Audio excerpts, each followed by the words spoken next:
Alrighty, fellas. Good morning, good morning. How are we doing today? What's up, what's up? Welcome back to PokeMMO Stream Recap 164, Shiny Wars Day, the first official Shiny War for, on the first time in PokeMMO, day 43, I believe, out of 62. So we're about, what, 3/4 done the event? Look at this. I have a lot of Pokeyen to collect, fellas. I'm going to go ahead and actually just get on top of that because I need it. I need it bad. I've been draining through my Pokeyen stack. I was reflecting recently. I think that I have spent 60 to 80 mil Pokeyen on this war. It's been insane. It's absolutely drained me. There's 2.6 mil back, but it's not enough. I'm going to be honest. We take our cash stack up to 6 mil, and it's still just, it's not enough. Now, I do have something else further down here. Usually I wait until stuff is fully sold to even worry about collecting, but I need the Pokeyen. I've been slowly listing off some XP candies. It should be right about here.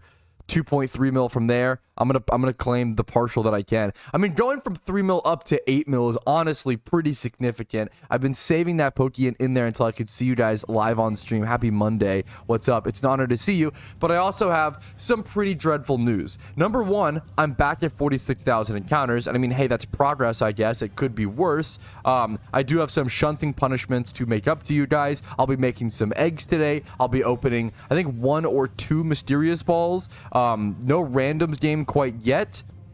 And then buy a wife a present is actually coming up, which is pretty funny. Other than that, it was not in the eggs, guys. I am so sorry. I've made so many eggs. We can go through my boxes. I've been stocking up on Dittos once again. That's why the cash stack has been going down. And if you have Ditto boxes, I'm willing to buy right now for 230k. But it wasn't in the eggs. I hatched them all. I did the best I could, and it just still wasn't there. But the only way you lose, you're probably sick of hearing it from me, the only way you lose with shiny hunting is if you stop getting encounters. So let's go ahead, stop dilly-dallying, stop yapping, let's get some encounters, fellas. So what's the meta now? Yes, I almost forgot to mention, Cryogonal jail is over. Kaput, it's done. No more snowflakes, no more cup chews. We're done, guys. The cool thing is, the meta now is a little more varied. There's variance to it, okay? We can do different things. You'll probably see me here a lot over at the ×3 horde spot over here to the west of Falibor Town. There's Zangoose, Seedot, Lotad, Seviper, a lot of great shinies all in this one spot. You'll probably see me at the Trapinch/Cacnea spot over in the desert at nighttime. You'll probably see me at Metapod/Kakuna in Kanto. Like, there's a couple different spots that are all fantastic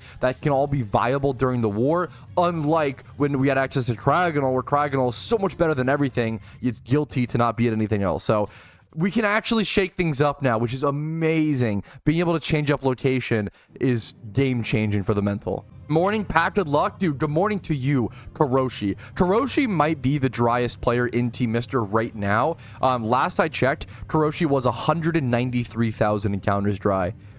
How many encounters dry are you this morning, Karoshi? Please, I am more excited for you to break your streak. Maybe not more. I need you to break it. I'm dry. I'm 46k dry, but comparing that to, like, it's just insane, and it really puts things into perspective. Yeah, Karoshi is currently around almost 195k, said Karoshi. That's insane. Almost 195,000 encounters dry. I know a lot of those have been fossils. A lot of those have been eggs. Karoshi is one of the hardest shunters I know. To see them go dry like that is brutal. We're going to keep an eye on your journey, Karoshi. I appreciate you updating us. One of my favorite things about streaming shiny hunting, favorite things about being in a team in PokeMMO, being involved in the PokeMMO community, is being involved with others' shunts and, like, keeping track of their journey and kind of riding that roller coaster with them. I feel like it's one of the most beautiful things of shunting, and how you kind of get that communal feeling. Alrighty, so we have around 13 boxes full of Dittos plus Pokemon, which equates to, I believe, 30 times, I think it's like 390. 13 times 30 eggs per box, 390. Normally my peak would be like 430-ish eggs in an hour if I'm doing very well and mechanically very fast. I don't think I'll be that today, as well as I do want to go spend some of this time actually checking honey trees, as well as opening one mysterious great ball. Okay, so let's head over to Sinnoh. We're gonna get ready to pop a shiny charm. I need to make sure I actually have a shiny charm. I do have one. Okay, perfect. We're ready to do our honey trees. We'll get a charm linked together. We'll pop one great ball, and then we'll also get into actually making our eggs today, fellas. Stock back up on the eggs. All right, another day, another false ban claim in PokeMMO. Woo, we love to see it. I always say the reason why we see a lot of false bans in PokeMMO is because bot farms don't really exist in PokeMMO due to the lack of the ability to multi-box on one device. So when you see players banned, it's always genuine players who kind of made a mistake and broke the game rules. So that's why you see a lot of people kind of appealing to the social stuff of, hey, like, I'm an innocent victim. You know, I'm the little guy. I'm the small guy. I got banned for no reason. Let me try to get everybody on my side and appeal to populism to try to, you know, paint the devs as this big evil, you know, corporation, versus also just some people trying to do their best, right? So here we see warning Android players. Someone is trying to strike, you know, do a little PSA, right? I've been playing for around 2 years without issue. Today I received a temporary ban for account tampering. This has never happened. I'm unsure what has caused this, but I contacted support and told I was auto flagged, but they refused to unban me. I'm not mad, just worried for my account. If this continues, be careful. The penalty is temporary. It will expire its own. The anti-cheat system has issued this punishment automatically for Android users. The vast majority can be issued result by reading this thread.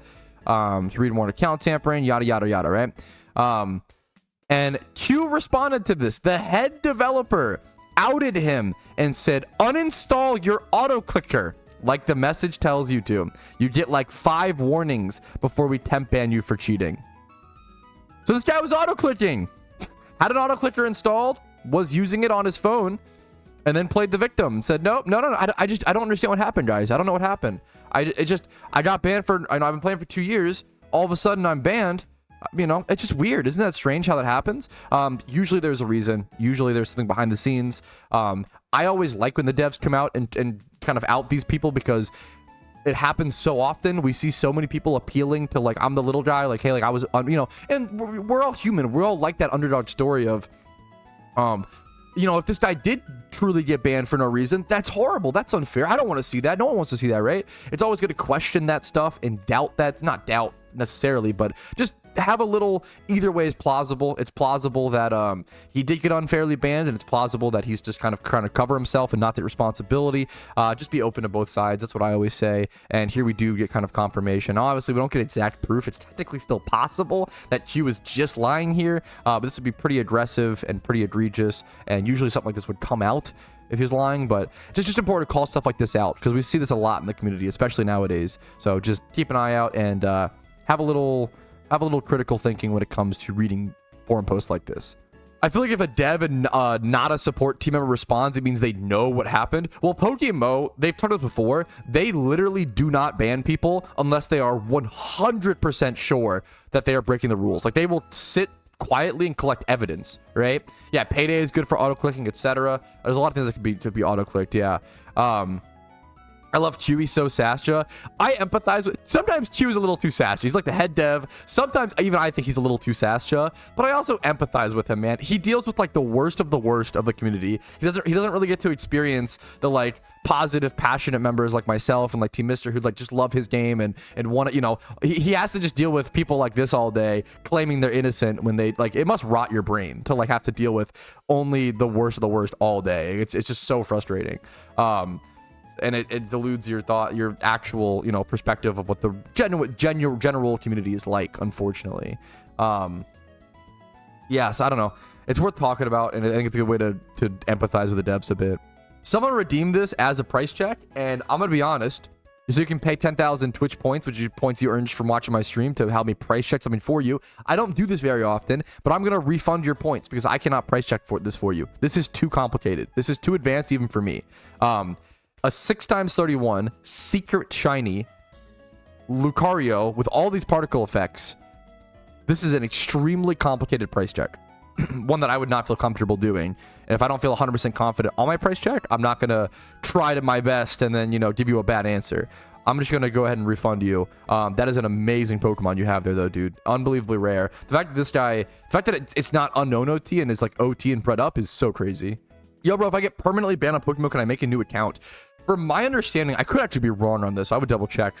It usually depends on what you were banned for and like what the dev's stance is. I think some people, it's fine if you like, If you like admit you fucked up and broke the rules and were wrong, get your account banned, and you want to start again, that's fine. But I don't know if there are some people like that they will ban you from the community. Like if you get banned because you broke the rules and you respond by, for example, this happened one time, calling the devs greedy goblins like from Gringotts, you are no longer welcome in the community, or like you threaten to like, you know, do some crazy, like threaten them or whatever, then yes, you do get like IP banned essentially, where you will get banned over and over again if you try to make a new account. So yeah, you generally, most people, I would say, if you get permabanned, you can make a new account and come back, but it depends.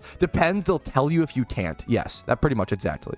PokeMMO is providing the difficulty I've always looked for, but now I gotta actually think about natures and such seriously. Yeah, honestly, difficulty is being discussed a lot right now in the PokeMMO storyline and you know, the game, because there was a forum post of a new player kind of critiquing, and they kind of left some feedback, and they got a lot of really great feedback, but they kind of thought that the storylines were too hard. And as someone who got stuck on the storylines, looking back, it was always because I was being stubborn and didn't want to learn. And some people will say, oh, well, you know, that's okay, you shouldn't always have to learn, yada yada. No, I don't know. I don't think, it depends. Sometimes for the greater good, we should update and adjust a game to be better for the greatest amount of people, but at the same time, sometimes you just have to adapt around the game. You know, it can't always be, oh, I don't need to change, this is not my fault, like this needs to change around me instead. No. Sometimes you just got to learn about nature's IVs and EV training. Like you really can't. Like the PokeMMO storyline, if you put some thought into it, you can beat it and you will do well, but you will have to learn things that maybe growing up playing traditional Pokemon you never worried about, never thought about, etc., right?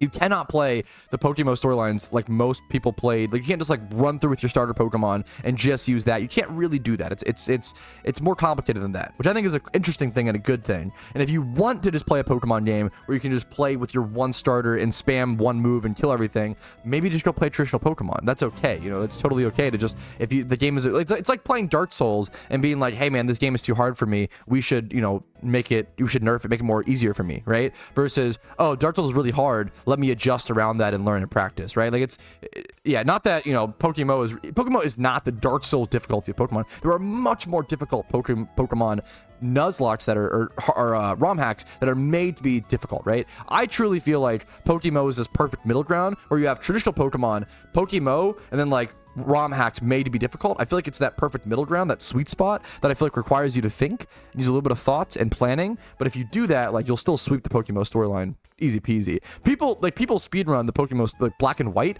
in like 2 to 3 hours. It's like crazy actually with custom strings. They just blow through it with like Porygon Z and Crocodile and stuff. All right, it is finally time to stop kicking rocks and start getting shiny encounters, okay? Let's go ahead and do our Great Ball first. Our one Great Ball, here it is. No shiny, just a normal Jinx. We move on. We'll do our Honey Tree encounters. Honey Trees have so many cool shinies. It is honestly largely like debated whether whether Honey Trees are actually good. And I'm gonna be honest, I don't think they're actually efficient, but they're fun. They break things up, and they have so many shinies that I want. Hey Pat, what's better to farm in Halloween? The Pumpking or overworld spawns / sniping, etc. Generally, I mean, if you can do like the hard mode boss, yeah, Zanarchy's saying, if you can do the hard mode boss, usually the most difficult piece of content is the most powerful. PokeMMO is very good about balancing that, right? Generally. So if you can do the hard mode boss on repeat in the events, it is the most money by far per hour. But I would say 98% of players, maybe 95% can't do that. Like hard mode is a very niche piece of content reserved for a pretty niche, like really high-end audience. Most players are not going to be able to beat the hard mode boss. Hard mode boss like 150k Pokeyen per 5 minutes. It gets ridiculous. I don't know if it's that. I know there's like cost to do it and stuff. I wouldn't say it's that crazy, but I don't know. It's pretty up there. It can be inconsistent as well.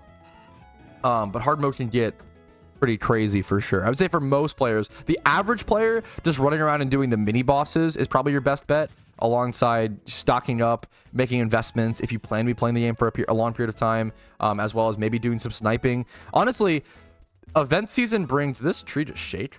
Event season brings so many new players and players back to the game in PokeMMO, which means there's going to be a lot more sniping and flipping potential. So honestly, a lot of players just keep an eye on the market during events and make a killing. I have a new food take, fellas, and this one is going to make my Philippines viewer base very, very happy, okay? I went to Jollibee for the first time, a fast food place that originated in the Philippines. It's kind of unhinged, kind of like a crazy restaurant, but as soon as you walk in, you are like bombarded by like the smells and the spices and the flavors. And I can confidently say the spicy chicken sandwich at Jollibee is better than Chick-fil-A, 100%. I actually like the fat, thick cut of flaky chicken that they gave you with the insane good crust. I don't know if it's better than like Popeyes or KFC, but it is really, really good. It is significantly better than Chick-fil-A, significantly better. So Jollibee is on my list now. I tried it for the first time. It's probably like A or B tier. It's up there. It's up there for me in terms of fast food now. I don't know if we'll go to it that often because it was kind of unhinged, but the food was great. The fries were kind of mid. The fries were not good, honestly. Very like D tier fries, but they had something called a peach mango pie, and everything online, they just would not stop. They wouldn't shut up about the peach mango pie. And the peach, if you go to Jollibee, you have to try the pie. It's advertised. It's so, the crust is just the best thing. It's the best, like, it is the best, like, crunchy, buttery, flaky, flavorful outside shell with a gooey, warm, comfy inside that you'll ever have. It's amazing. Jollibee is great. Never heard of Jollibee. It's kind of niche. But we found one near us. I recommend trying Jollibee. It's worth the try. Did you get the spaghetti? Yes, at Jollibee, I did not get it. But at Jollibee, you can order spaghetti on the menu. The menu is unhinged. The menu is actually crazy. I've never seen spaghetti in a drive-thru. Hey, but did you catch enough of the Pokemon in jail to have all the species lines? So what I think you're asking is, did I get 2 Cubchews and 1 Cryogonal? Yes. So I can have 1 Cubchew, 1 Beartic, and then 1 Cryogonal, because Cryogonal has no evolution. So yes, honestly, I got really lucky at Shiny Jail, at Cryogonal, where I have the exact amount of Pokemon to have everything. I have that cave completed, essentially, which is really cool. I feel like Jimmy runs had fallen off for a bit because breeding for profit and all these other money-making methods were a lot better, and they still are technically more yen per hour. But I think for the first time, I'm noticing as well. This happens every year, so don't panic. But less and less, I usually put out a lot of money-making methods, and I always say, you know what, like, this is the expected profit. Don't worry. If you understand the Pokemon market, these things will sell, etc., which is usually correct. But I'm going to be super honest. Right now, the PokeMMO GTL is slow. It is very slow. Slow because usually it slows down every year at this time of year because people are saving for event season. But right now, it's doubly slow because people are only spending their money to shiny hunt for shiny wars and also saving their money for event season. So they're not really buying like competitive Pokemon. They're not really buying PVM Pokemon except for like maybe raids, but like even then, like, things are slow. People are spending less Pokeyen than ever. They're holding it. So methods that generate pure cash, things like payday pickup, things like gym reruns, these money-making methods have received kind of a bump in popularity and kind of a bump in the metagame, which is really cool to see. This is a good example of the Pokemon metagame for making Pokeyen constantly changes. It is an adapt or die game. If you don't adapt to what strategies make the best Pokeyen constantly every month, you are going to fall behind. And that's okay if you're okay with that, but a lot of people just sit there and complain like, oh, the market isn't the way that I want it, as opposed to adapt to it, which I always recommend. You have to kind of adapt. It's tough. I'm probably gonna be starting to do some Jimmy runs and more pure Pokeyen money making methods post Shiny Wars. The PokeMMO Wiki needs a lot of work, I noticed. Yes, the PokeMMO Wiki, especially like compared to like other games like the Terraria Wiki or like the RuneScape, the old school RuneScape Wiki will spoil you, as it is an amazing resource, right? The PokeMMO Wiki is pretty barren and pretty underdeveloped. Now, it's crazy to say, it's actually come a really long way. Like 2 years ago or so, it was borderline not even a website. Like there was just nothing. A lot of players actually put a lot of work into it, and it actually does have at least some fair amount of resources now. It could be a lot better, but it's come a really long way over the past 2 or 3 years, which should be appreciated. Having a proper wiki with like proper trainer Pokemon sets and stuff as well is really nice. Like, I tried doing my PokeMMO Nuzlocke using the wiki information, and it was often wrong. It wouldn't include like items or full movesets of Pokemon. It would say like a Growlithe would have like Takedown and Roar and like Growl, and then I would go fight it, and it would also have like Flare Blitz or some like insane Fire Stab move that I wasn't planned for. So you have to like be really, really careful when using it for advice for like something as serious as a Nuzlocke. I messed this up a bit. but it's at least something versus nothing. You know, we've come a long way. Yeah, I'll be playing PokeForce sometime this week. I'll be getting back to it. I need to complete the demo. I need to get that. It's a necessity to me to get that unique summer vanity. A lot of players aren't playing the game because they're saying, you know, the game's not out yet. Why would I play it? Which is fair. I mean, I'm not gonna like sit there and grind on a game that you won't keep your progress on because it's not even fully released yet. I super get that, but I want to get the exclusive vanity. And if you don't care enough to get the exclusive vanity, you know, fair enough, more power to you. But I don't want to miss out. If this game is good and it seems really, really good and it takes off, I'm not missing out on that super niche, exclusive beta test vanity that will become very expensive and very valuable down the road if this game has any sort of success. Like that is, you got to get in on the ground floor now. It's not even FOMO as much as it is like just a good investment. Like if you could go back and get a party hat in original RuneScape, would you not? Like these are like unbelievably, if you're missing out on these, you're missing out on the future of PokeForce. It is a massive thing to miss out on. Not really FOMO, but just like a good decision and investment and choice. Okay, there's our last egg made on that charm. Barely just got that one in there. That was one last tepid egg. So I have like 20 encounters here. Let's go through really quick and see what... I didn't do that many eggs. I was just spent like 15 minutes in the first part of the charm doing honey trees, like way too long on honey trees. Let's count. 30, 60, 90, 120, 150, 180, 210, 240... 270, 290. Is that it? Oh wow, might be my worst edge. I mean, I spent obviously, you know, a fair bit. I mean, that makes sense, as you would do like 30 every 5 minutes or so. And if I was 15 minutes late, it kind of makes sense. But so 290, we'll do 290 plus 290 plus 58. My new encounter being 46,348. Does Pumpking get tweaked every year, the Halloween boss, or is it going to be the same strategy as last year? He gets tweaked every year. It's usually a similar strategy. Like I always say, one of the best ways to prep for an event is to prepare the mons that were good last year and save Pokeyen to adjust to strategies just in case it changes.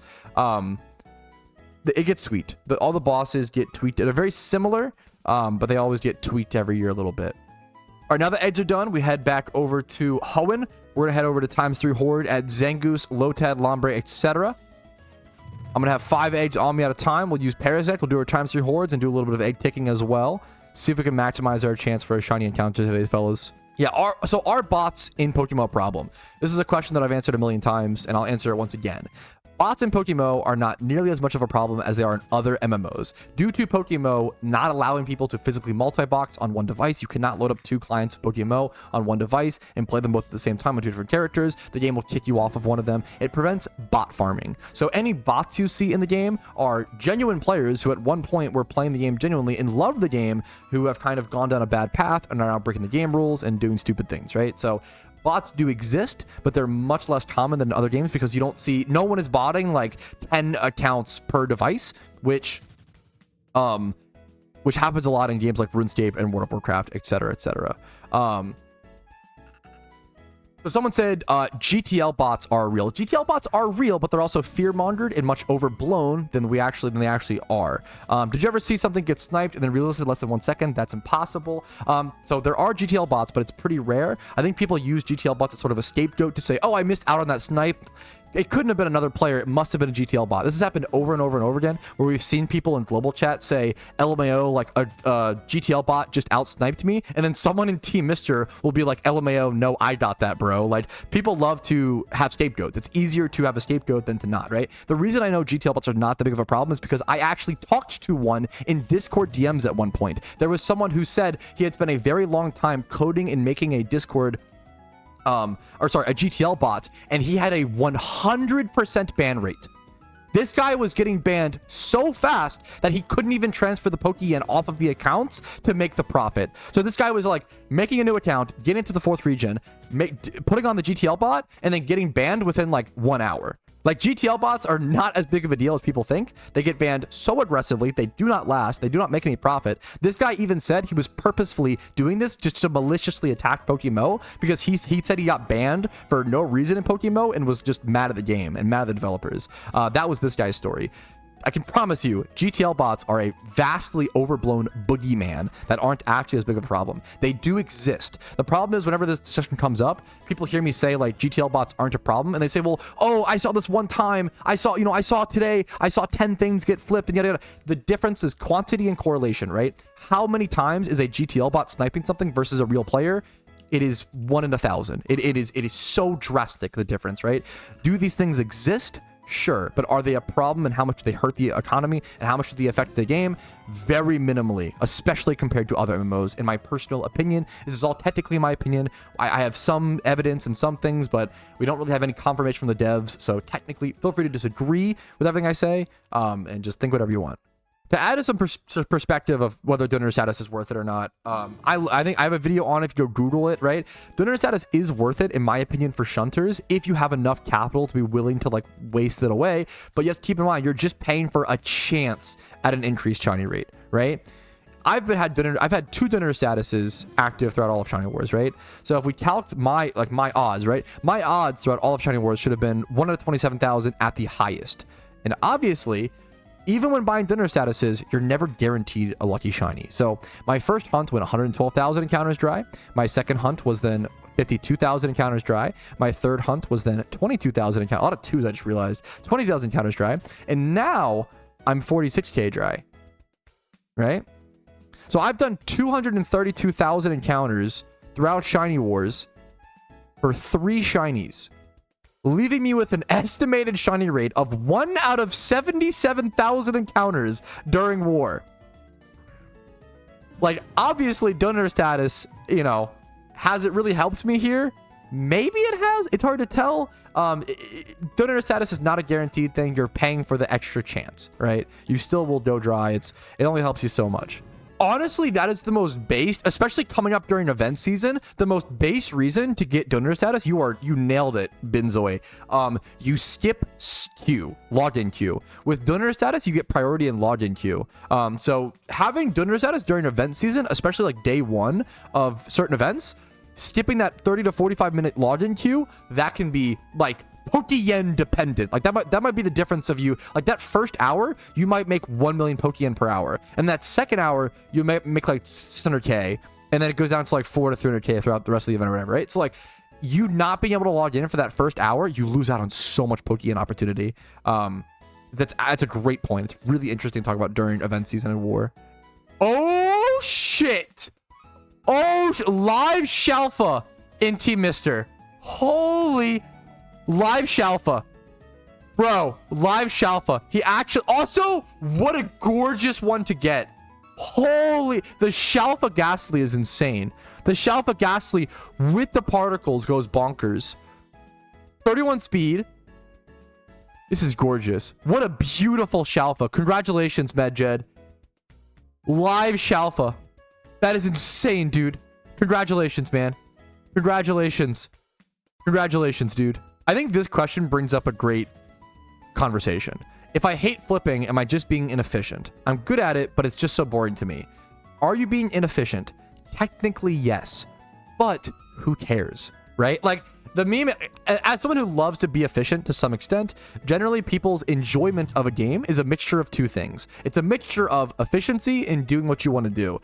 Some people will say, oh my god, Patrouski, just do whatever you want to do. Who cares about efficiency at all? But generally, humans don't really like that, because then we kind of fall behind. Then we get upset because we don't have Pokeyen. Like, we get upset because we can't do raids. Like, if you aren't efficient at all, well, now you just like lose all this ability and power to do things, right? You want to have a mixture of efficiency plus I guess picking and choosing activities you enjoy. And usually they can intertwine. Like Jimmy runs are efficient but can also be fun. I love breeding for profit. That's very efficient but also very fun. Etc. Etc. Shiny hunting, right? So you want to mix together what works for you. If you just hate flipping, I think it is totally based to just not do flipping. Or let's say we want to get that mixture, right? Maybe you hate flipping, but you're really good at it. Maybe do like 1 to 2 shiny flips a week or a month or something. Like, you know, like do a little bit of big flips and then just like call it from there, right?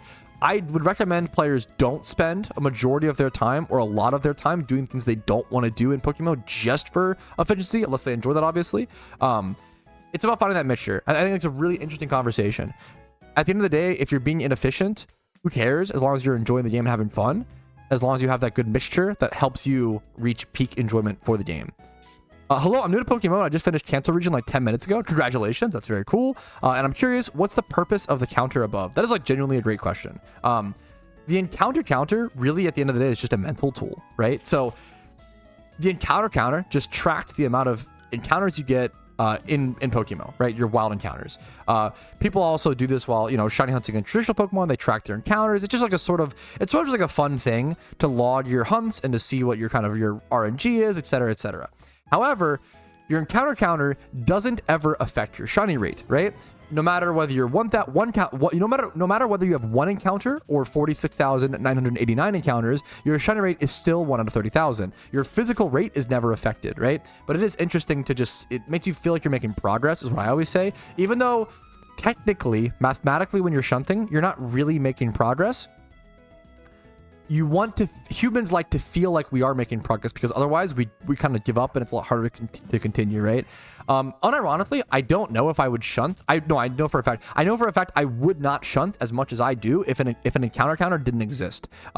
Back in the day, I used to shunt a lot. I would still shunt a lot comparatively to the normal player base, but I would shunt a lot less because an encounter counter didn't exist. I would have a little notepad document and I would tick that up every time I got an encounter. It was a pain in the butt. Encounter counters make you feel like you're making progress, even if you aren't. There is nothing more like frustrating and saddening and maddening than waking up, shiny hunting for 16 hours, and then going to bed and not using an encounter counter, because it literally feels like you wasted your whole day. It feels like you did nothing, you made no progress. Because shiny hunting is technically a fruitless grind, right? Which means you don't actually get the reward until you get it. There is no semblance of progress. It's not like RuneScape, where like every boss you kill, you get like some amount of gold, etc. Every skill you train, you get like a little bit of XP each time. Like, it is truly a fruitless grind until you receive it, right? There is no semblance of progress aside from an encounter counter until you receive the actual shiny, right? So encounter counter is almost a way to trick the brain. Number one, it just makes the shunts more enjoyable, and it's a way to trick the brain into thinking you're making progress and to keep you shunting, which is kind of interesting. Also, 47,000 encounters. Cool. Pog. The higher the number, the closer you are to becoming insane. Yeah, that's the real use of the encounter counter. Yeah, I've been getting a lot of questions regarding Wishing Stone recently, and I'm right there with you guys. Like, I'm also a player. I don't have any inside secret information for the most part. With like, I don't talk to the devs or whatever. I also don't know when Wishing Stone will get a use. I don't know what's going on with it. For those who don't know, Wishing Stone was an item that a lot of us grinded like 16 hours for during last year's Christmas event. It says a mysterious stone which doesn't seem to have a use right now. Better hang on to it. A lot of us put in a lot of time within a short period of time to be able to get this stone, and it still doesn't have a use like 8 months later in the game, 9 months later, which is genuinely frustrating. Like, it is kind of crazy that we all grinded for an item that was promised to have a really good use later on, and we still haven't seen it 9 months later. It's kind of a lot. I get it. But I'll give you guys an update in a video as soon as there is any more information. We just don't have anything right now. Any theory about Wishing Stone? A lot of people are theorizing it's something to do with Jirachi. I think that there was something similar to that in like traditional Pokemon games. I don't know enough about traditional Pokemon games and mechanics to speak on it much. I'm just kind of echoing what I've heard other people talk about. Honestly, yeah, let's just go do it, man. Now that we're outside of Cryogonal jail, we actually can experiment and do a ton of other spots. So I was saying that I really like shiny Trubbish. I've wanted a Garbodor for a very long time. Honestly, both a Trubbish and a Garbodor. I've gotten 2 Minchinos. I failed twice at that spot. That spot is honestly probably pretty decent. Yeah, it's pretty decent points per 10 hours. So both Minchino and Trubbish, I think, are both 6 points. And I like the idea of hunting at this spot right now, because even if I get another fail, I've actually already failed at this spot twice and gotten 2 shiny Minchinos. But even if I fail again, at least I won't feel so bad about it, because at least I'm getting points for shiny war, which makes me feel a little bit better about, like, I actually like doing spots that have phases during wars, because at least if I fade, it's like, oh, okay, it's at least points, you know, which is kind of cool. So let's go to this spot. If you haven't seen it, this is like northeast of Nimbasa. I do this spot without Leppas. You can technically do it with Leppas. I don't really think it's worth it, though. It's really close to a PC for the most part.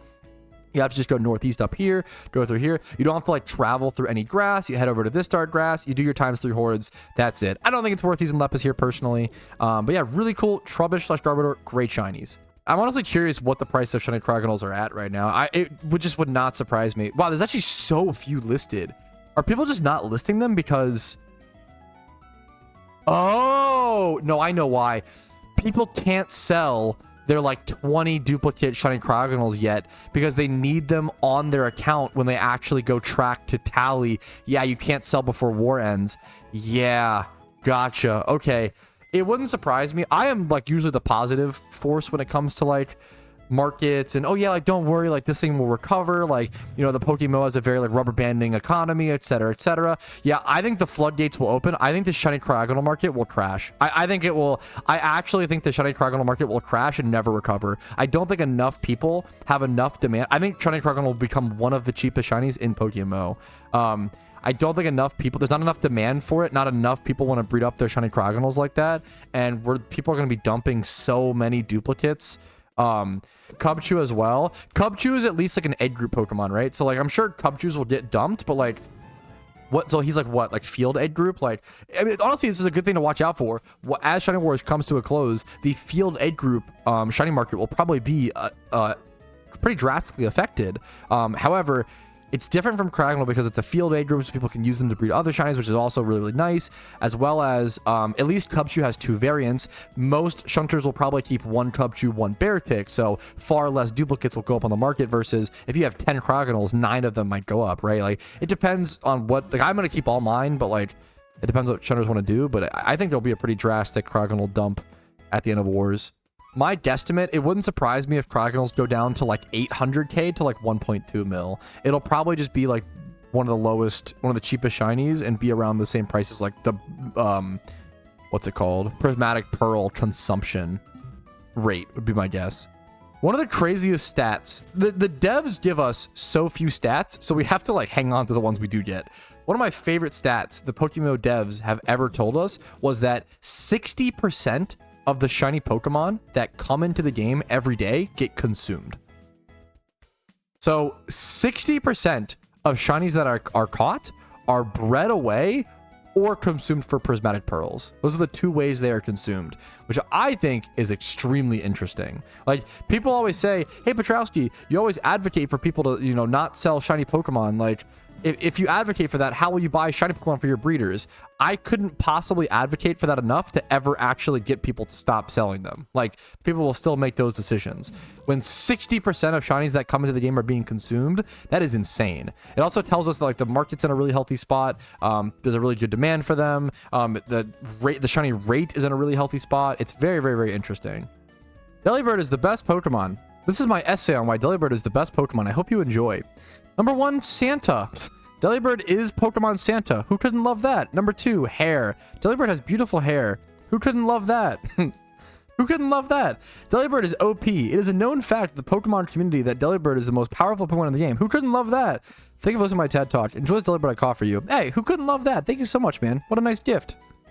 Alrighty, fellas. I'm going to go ahead and call it there. A quick little 5-hour stream on Labor Day. I'm going to go enjoy a little bit of the day. Really nice weather. Get some sun. Go actually take a little walk outside. I know, disgusting behavior. Thank you guys for watching. Hopefully you enjoyed the stream, enjoyed the stream recap, are enjoying PokeMMO. Like it if you did, dislike it if you didn't. Subscribe for daily PokeMMO videos every single day. Follow me on Twitch for streams, usually Monday through Friday at around 12 p.m. ET or so. A lot of times earlier right now during Shiny Wars. Discord is down below if you're interested in that. And if you want to go above and beyond and support the content, YouTube memberships, Twitch Primes, Twitch subs, PayPal/Venmo, and even HelloFresh subscriptions this month, guys. If you want to see me open 1 mysterious ball of every single mysterious ball type in PokeMMO on stream on Shiny Charm, I will do it for every single new person who subscribes to HelloFresh using my link in the description.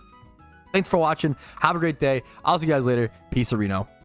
Hey, thanks so much for watching until the very end of the video. That really means the world to me, and it means even more worlds to me if you go above and beyond and support my content financially like all of these lovely people have done. Thanks again for watching, and have a great day.